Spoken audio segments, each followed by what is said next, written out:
မြန်နင်းစီကသူမရဲ့ဟောင်းနှွမ်းနေတဲ့ကြည်ကားအိုလေးကိုကျွမ်းကျင်စွာမောင်းနေရင်မျိုးပြင်းဖက်ကိုဦးတီလိုက်တယ်။ဘေးမှာထိုင်နေတဲ့ထက်မြက်ကတော့ခုနကမြင်လိုက်ရတဲ့မြန်နင်းစီရဲ့တိုက်ခိုက်ရေးစွမ်းရည်ကြောင့်အံ့ဩလို့မဆုံးသေးသူ။ခမည်းကဘာတူလဲရိုးရိုးပန်းဆိုင်တဲ့သူတယောက်ကခုနကလိုလူမိုက်တွေကိုအေးအေးဆေးဆေးတုံ့ပြန်နိုင်တာမဟုတ်ဘူး။မြန်နင်းစီက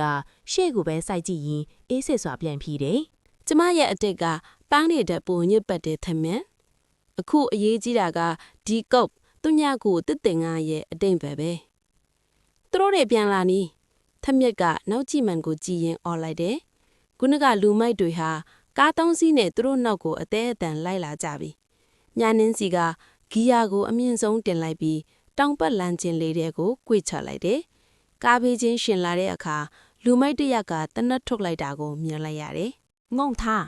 မြနင်းစီကအော်လိုက်ရင်စတီယာရင်ကိုဝဲရခါရန်ဟိရှောင်းတင်လိုက်တယ်သူမကကားတိုင်ကွက်အောက်ကလှဝက်ခလုတ်တစ်ခုကိုနှိမ့်လိုက်တဲ့အခါကားနောက်မိကနေမိခိုးလုံးတွေအလိမ့်လိုက်ထွက်လာပြီးနောက်ကလိုက်လာတဲ့ကားတွေကိုညင်ကွင်းကွယ်သွားစေတယ်လူမိုက်ဒီရဲ့ကားတွေလမ်းချိုပြီးတစီးနဲ့တစီးတိုက်မိကုန်ကြတယ်သူတို့တွေဘေးကင်းရတော့အုပ်တစ်ခုတွေရတဲ့အခါမြနင်းစီကကားကိုရက်လိုက်တယ်သူမဆွဲထားတဲ့ဆွဲသီးလေးကိုဖြုတ်ပြီးထပ်မြတ်ပေးတဲ့အကိုဖြစ်သူရဲ့ဆွဲသီးနဲ့ရှင်းကြည့်လိုက်တယ်ကြည်စံဒီဆွဲသီးနှစ်ခုကိုပေါင်းလိုက်တယ်ဒီကနန်းဒီရဲ့အဖြေထွက်တယ်ဆွဲသီးနှစ်ခုရဲ့နောက်ကျောမှာတန်လိုက်လိုကတ်သွားပြီးစာသားအချို့ပေါ်လာတယ်ဒါကရှမ်းပြည်မြောက်ပိုင်းကပတ်တမြားကူကိုဖြိုးတာပဲထက်မြက်ကရေရွတ်လိုက်တယ်မဟုတ်ဘူးဒါကရတနာကိုပြောတာမဟုတ်ဘူးကျမအကိုဘာကြောင့်အသက်ခံရလဲဆိုတဲ့အထောက်အထားတွေရှိနေတဲ့နေရာပဲ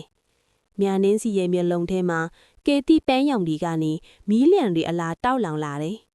အပိုင်းလေးမှာဘာတွေဆက်ဖြစ်မလဲပတမြားကူထဲမှာဘလို့အန်ဒီရီစောင့်ကြုံနေမလဲမြန်နင်းစီရဲ့အကိုကိုတတ်ခဲ့တဲ့တကယ့်တရခန်မဘသူလဲ